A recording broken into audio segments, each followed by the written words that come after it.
హైదరాబాద్ నగరంలో రాత్రి గాలివాన బీభత్సం సృష్టించింది. ఎల్బీ స్టేడియంలో టెన్నిస్ కోర్టు వైపున భారీ ఫ్లడ్ లైట్ టవర్ పెద్ద శబ్దంతో కుప్పకూలిపోయింది. ప్రమాదాన్ని గమనించిన క్రీడాకారులు భయంతో పరుగులు పెట్టారు.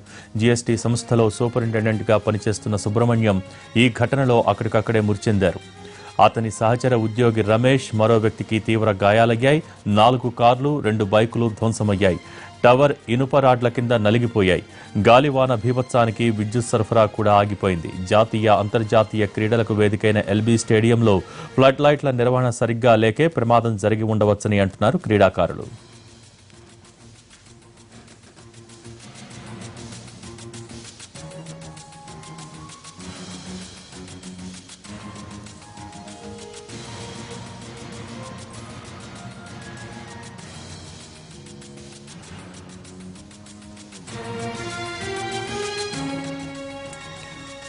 హైదరాబాద్ నగరంలో రాత్రి గాలివాన బీభత్సం సృష్టించింది.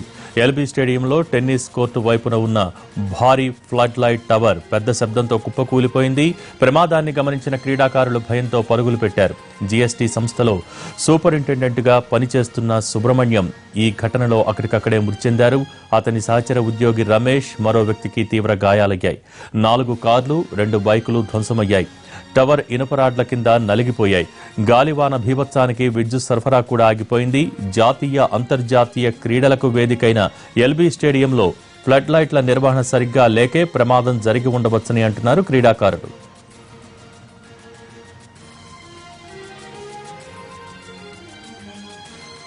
ఉరుములు మెరుపులతో కూడిన వర్షానికి హైదరాబాద్ అతలాకుతలమైంది. డ్రైనేజీలు పొంగిపొర్లాయి. దీంతో నగరంలోని ప్రధాన ప్రాంతాల్లో భారీగా ట్రాఫిక్ నిలిచిపోయింది.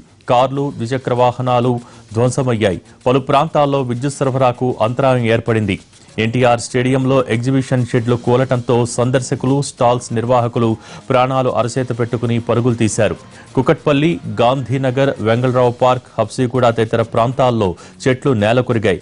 హోర్డింగులు కూలిపోవడంతో లక్డీ పూల్, మాసాబ్ ట్యాంకులో దాదాపు 4 గంటల పాటు ట్రాఫిక్ స్తంభించిపోయింది. బంజారాహిల్స్, నందీనగర్లో భారీ వృక్షం నేలకొరగటంతో 2 ద్విచక్ర వాహనాలు ధ్వంసమయ్యాయి. సైదాబాద్, వినయనగర్ ప్రధాన రహదారిపై పెనుగాలులకు వృక్షం కూలింది. ఈదురుగాలులకు జీహెచ్ఎంసీ ప్రధాన కార్యాలయంలోని 3, 5, 6, 7 అంతస్తుల్లో అద్దాలు విరిగిపోయాయి.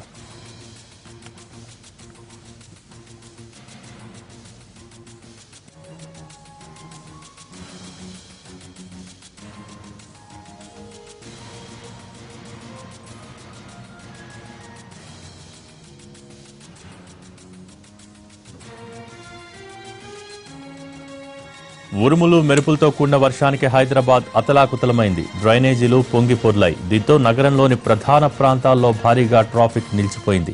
కార్లు, ద్విచక్ర వాహనాలు ధ్వంసమయ్యాయి. పలు ప్రాంతాలలో విద్యుత్ సరఫరాకు అంతరాయం ఏర్పడింది. ఎన్టీఆర్ స్టేడియంలో ఎగ్జిబిషన్ షెడ్లు కూలటంతో సందర్శకులు, స్టాల్స్ నిర్వాహకులు ప్రాణాలు అరచేత పెట్టుకుని పరుగులు తీశారు. కుకట్పల్లి, గాంధీనగర్, వెంగళరావు పార్క్, హబ్సీగూడ తదితర ప్రాంతాలలో చెట్లు నేలకొరిగాయి. హోర్డింగులు కూలిపోవడంతో లక్డీ పూల్, మాసాబ్ ట్యాంకులో దాదాపు 4 గంటల పాటు ట్రాఫిక్ స్తంభించిపోయింది. నాచారం, మల్లాపూర్, హెచ్పీ కాలనీలో రాళ్ల వర్షం కురిసింది. బోడుప్పల్, దేవేంద్రనగర్లో విద్యుత్ ట్రాన్స్ఫార్మర్ కూలిపోయింది. బంజారాహిల్స్, నందీనగర్లో భారీ వృక్షం నేలకొరగటంతో 2 ద్విచక్ర వాహనాలు ధ్వంసమయ్యాయి.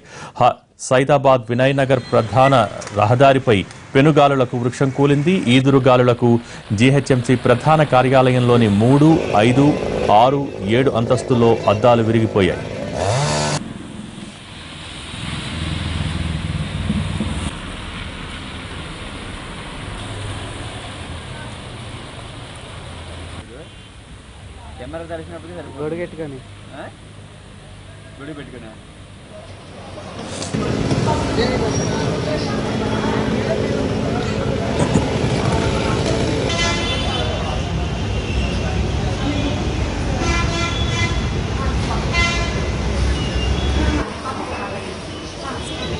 హైదరాబాద్ ఎల్బీ స్టేడియంలో వర్ష భీభత్సం తర్వాత ప్రస్తుతం పరిస్థితి ఎలా ఉందో మా ప్రతినిధి రాధాకృష్ణ అందిస్తారు.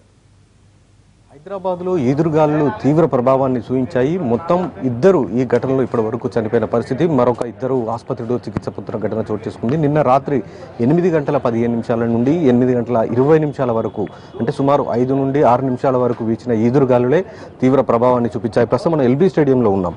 20 ఏళ్ల క్రితం ప్రారంభించారు దీన్ని. ఇప్పుడు మనం చూస్తున్న ఇదంతా ఫ్లడ్ లైట్లు. ఎల్బీ స్టేడియంలో మ్యాచ్లు ఆడడానికి, అంటే నైట్ టైంలో కూడా మ్యాచ్లు ఆడటానికి ఏర్పాటు చేశారు ఫ్లడ్ లైట్లు. భారీగా ఉంటుంది ఈ టవర్ హైట్ కూడా. ప్రస్తుతం మనం చూస్తున్నాం ఆ టవర్ మొత్తం కూడా నిన్న వీచిన ఈదురుగాలులకు కుప్పకూలిపోయిన పరిస్థితి ఉంది.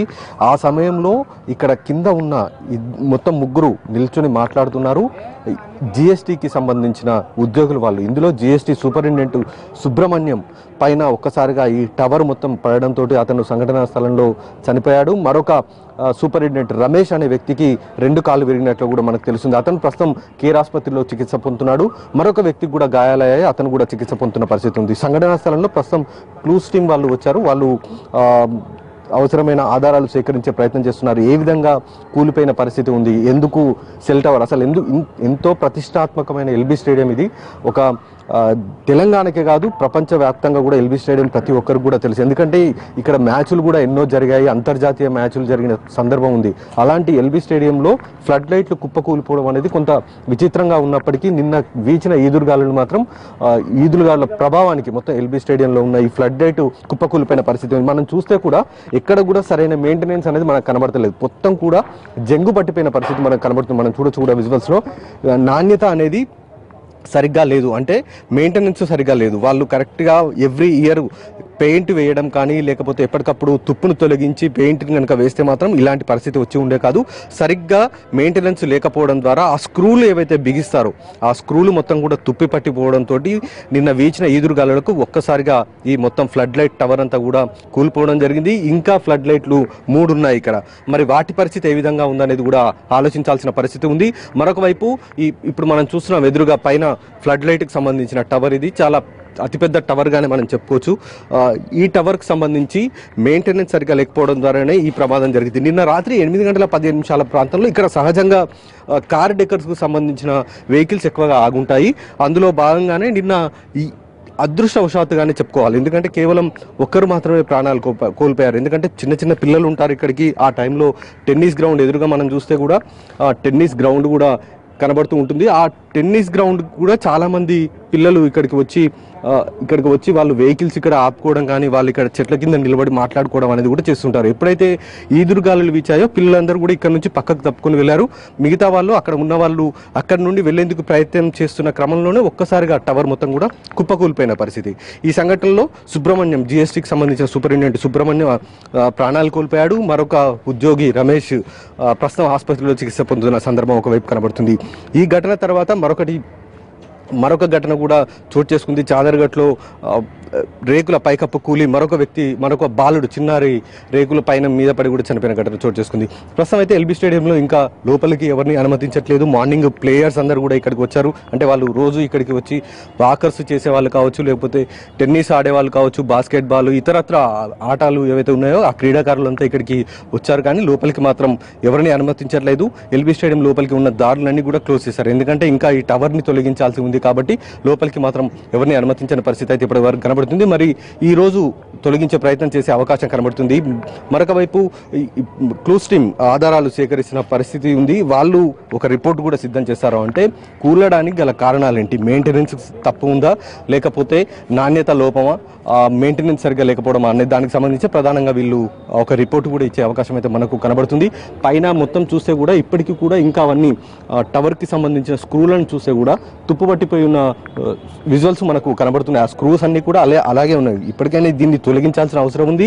దీని ప్లేస్లో మరొక కొత్తది కూడా ఏర్పాటు చేయాలి. అలాగే దీంతో పాటుగా మిగిలిన ఫ్లడ్ లైట్ టవర్స్ ఏవైతే ఉన్నాయో వాటి పరిస్థితి ఏ విధంగా ఉంది, అక్కడ కూడా ఒకవేళ అవి కూడా పూర్తిగా ఇబ్బందికరంగా ఉంటే మాత్రం వాటిని కూడా తొలగించాల్సిన అవసరం ఎంతైనా ఉంది. లేకపోతే మాత్రం అంటే అదృష్టవశాత్తు నిన్న ఎలాంటి మ్యాచ్లు జరగలేదు ఇక్కడ. కనీసం అంటే ఎల్బీ స్టేడియంలో లోపల చిన్న చిన్న మ్యాచ్లు జరుగుతూ ఉంటాయి, లోకల్కి సంబంధించిన వాళ్ళవి, ఇతర క్రీడా క్లబ్లకు సంబంధించిన వాళ్ళవి. అలాంటి మ్యాచ్లు లేకపోవడం ద్వారా పెద్ద ప్రమాదం అనేది తప్పిందని చెప్పుకోవచ్చు. ఒకవేళ స్టేడియం లోపల పడి ఉండి మ్యాచ్ జరుగుతున్న సమయంలో పడి ఉంటే మాత్రం ప్రాణాల కోల్పోయే వారి సంఖ్య ఎక్కువగా ఉండే అవకాశం ఉండేది. మిగతా ఫ్లడ్ లైట్ని ఏం చేయాలి, వాటి నాణ్యత ఏ విధంగా తిరిగి పునరుద్ధరించేలాగా చూడాలి, వాటి సెక్యూరిటీ ఎంతవరకు ఉందనేది చెక్ చేయాల్సిన అవసరం ఎంతైనా ఉంది. కెమెరామెన్ రాకేష్తో రాధాకృష్ణ, ఎన్టీవీ.